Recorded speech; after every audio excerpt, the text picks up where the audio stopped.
Rodney, I hope you're having a great day. Welcome into the game in T-Town. Appreciate it, Ryan. I am.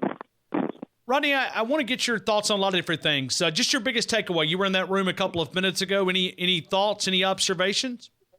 Well, first of all, and I'm sure you covered it, there was no announcement in terms of his future, and that was not expected to be. That was not the purpose of this, press gathering with Tua to begin with. It was just to give the local media, state media, an opportunity to, ask Tua a few questions, get some updates, and those types of things. So all the overreaction that generally occurs when it comes to Alabama football, that's what it was once again, just an overreaction to that part of it. But Tua was asked one question, Ryan, that kind of a couple of questions that caught my attention were talking about if hypothetically he is a top 10 or 15 pick, if that's the feedback that he gets, would that be difficult for him to turn down? And, he was quick to say, yeah, that, if I were to be still a top 10, 15 type pick, that would certainly be, difficult to turn down. So, we'll have to see where that kind of how that unfolds. But, and another one, he made it a point to say this is an injury that it's not like his ankle. This is something that you can't rush back, rehab, and, get back on the field like immediately. And when I say immediately, you have to make sure that this is healed, you've rehabbed properly. So he didn't say it like this, but it was clear that, this is a process that's going to take some time. And, he wasn't going to necessarily rush it. He wanted to make sure that he's healed before, he gets back on that football field.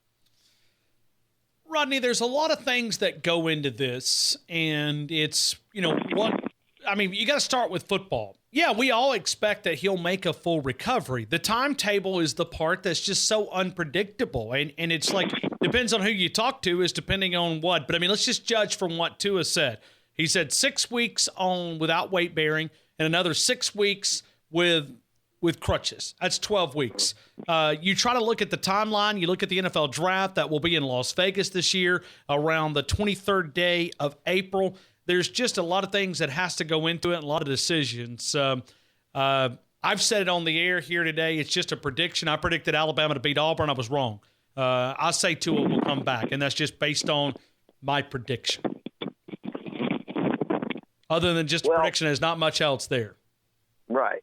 I'll say this just to, kind of give you a picture. He did come in today. He was on, crutches. He sat in a chair and, left on crutches, obviously. But so that's where he is right now in terms of, moving around. Said he had his first rehab yesterday, and they were a little surprised by, I don't know if the word was surprised or impressed by his the movement that he had in that area at this point, that being able to lift his leg and do certain things that maybe he was, and he didn't say ahead of schedule, but obviously he's doing really well to this point. So that's, something that I feel like interesting in terms of you're talking about the timeline. I just really don't know. I don't know how to predict, make these kinds of predictions. But you're right. This is already December. You're talking about, 3 months, basically. How much would he be able to do before the draft? So to me, Ryan, we're talking about a lot of money. And I don't know what the NFL teams, how they look at a situation like this and say, let's just say hypothetically that he can't do the things that would convince them that he's ready to be in the NFL next season. Well, so his stock probably, you would hypothetically think that it would drop. So that certainly would probably impact his decision. So if you wanted to go on that, I can understand your prediction. I do think, I get the sense that Tua is fine either way. If you want to say 50-50, I think that's pretty much how he seems to be approaching it, that's where it is, and he'll make that decision when the time comes. Rodney, This is another question that I almost feel guilty for asking, but I know you've probably been asked this question a million times. Do you think Tua Tagovailoa's decision, or the lack thereof a decision, and we don't know when that decision will come, you think this impacts Bryce Young at all? I don't. Okay, I'm just asking. I really don't. And let me tell you why, partly, Ryan. Okay. First of all, I don't think Bryce Young and his father, Craig Young, asked for any assurances that he was going to start immediately, okay? That's number one. So number two is this. He was committed to USC for a long time, and they have a guy that was a sophomore quarterback. So he knew if he went to USC, he was probably, at the time he committed to him, he knew that he was going to sit behind JT Daniels for at least a year. So I don't think that is necessarily something that is going to impact Bryce Young at all. So you think Bryce Young is firm on his commitment and will sign the early signing period? What is it, the 18th? Is that the right? December 18th through the 20th. Yeah, December the 18th. So you expect that he'll sign? You expect that he'll be, because he's an early enrollee too, right? He's supposed to be here, I think, on January the 5th. So with that, a month from today, Bryce Young will be here, and I expect him to be here. I expect him to sign. I don't think there's going to be any issues at all. Again, something unpredictable could come up. You never know. But no, I don't think the way things stand now that there's any question that he plans to sign with Alabama here in a couple of weeks, and that he'll be here and start taking part with the off-season program in January. All right, Rodney, let's get into another couple of conversations. Looking back at this Alabama and Auburn, what was your biggest takeaway as you look at that Alabama and Auburn game and came up 3 points short down in Lee County? Well, probably a lot of things. Just how many mistakes Alabama made in the game, Ryan. 13 penalties, 2 pick sixes, 12 men on the field. I think that's the third time, Ryan, that a change of possession for Alabama this year that would have been a favorable change for them and to them has been negated because of 12 men on the field. A couple of interceptions, I think, were negated because they had 12 men on the field. Those are crucial plays. Somebody told me that I guess Auburn had 5 first downs that came as a result of Alabama penalties. Wow. Yeah, how do you win a game like that? And, I was on Gary Harris' show the other morning, Monday morning, on our little segment on your radio station. And I said, has Alabama forgotten how to win? That's the question I asked, and that's part of what I meant. I mean, if you look at the game against LSU and all the mistakes that were made in the first half, you even go back to Clemson and tons of mistakes were made. Then actually, if you wanted to say the Georgia game last year in the SEC championship game was similar, that one almost got away from Alabama, but it didn't.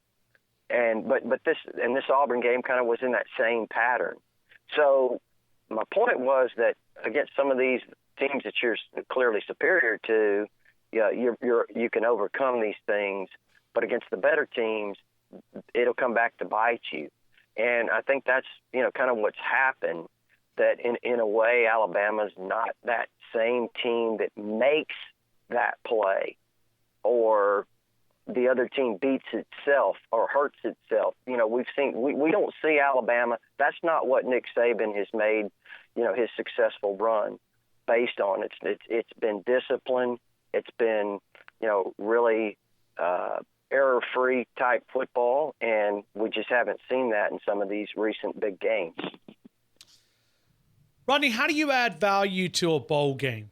How do you create, because, even Tua Tagovailoa was asked, even though, I don't know if it was a fair question. What encouragement would you give to your teammates? He said, I'll stand behind them regardless of the decision that they make. And he understands it's all going to be a difficult decision.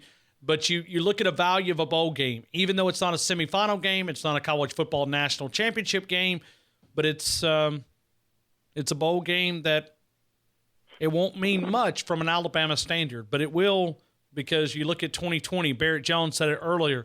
He said, when you look at 2010, he said that was a launching pad for 2011 and 2012. But it'll be hard to sell that on the outgoing players. Can they do that? You remember back then, too, Julio had a big game. I think he had a long run on a reverse. Excuse me. Mark Ingram had a really good game, ran hard, played hard. All of those guys that were so instrumental in Alabama's success in those early years, they played in that game. And that game was the first one that year, I think, that team was really healthy and ready to go. And all of those guys went out there and laid it on the line. Things have changed now. You know that. People are trying to protect themselves for the NFL draft. And, Ryan, in some ways, I certainly understand that. They've got a lot at risk. But at the same time, I feel like that, you've been here, these are your teammates, this is your team, and you've got one last game. And I think it's important that you go out and play, and, it's an opportunity to finish strong, I think. And I tell you what would really add some incentive, though. Obviously, it wouldn't happen, probably, but it's what I think they should do. And I think they should match Alabama and Auburn again in the Citrus Bowl. And what they draw, 14 million viewers.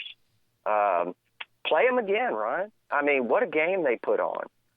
You want to generate some interest in what is becoming lackluster bowl season? Let Alabama and Auburn play again. That would be. I think that would certainly be outside of the playoffs. Those games, I couldn't imagine that there would be a game that would generate more interest. Could you? All right, LSU-Alabama was the highest-watched college football game in 2019. Ohio State-Michigan was number 2. Alabama and Auburn was number 3. Out of every game in college football, Alabama, it's ironic. The Alabama fatigue syndrome is there. People want to watch Alabama go down, so there was a chance that Alabama was going to go down in both of those games, and everybody went running to the television like they want to see the giant fall to the ground. And so Alabama and Auburn. Listen, I would be for it because we've got to do something to add value to these bowl games. We've got to do something. We got to create some type of interest. I don't know what it is. Yes, and again, I don't say you'd want to do that all the time, obviously, but I think this year, with the way that game ended, and there was some controversy in the game, there were some controversial calls, and I'm not saying Auburn didn't deserve to win, has nothing to do with it, but there was certainly some controversial calls at the end of the first half that allowed Auburn to kick a field goal, which that's really the difference in the game, what happened there. So I think, I just see the bowls kind of losing luster every year more and more. And if you want to spice it up, why not do something like that?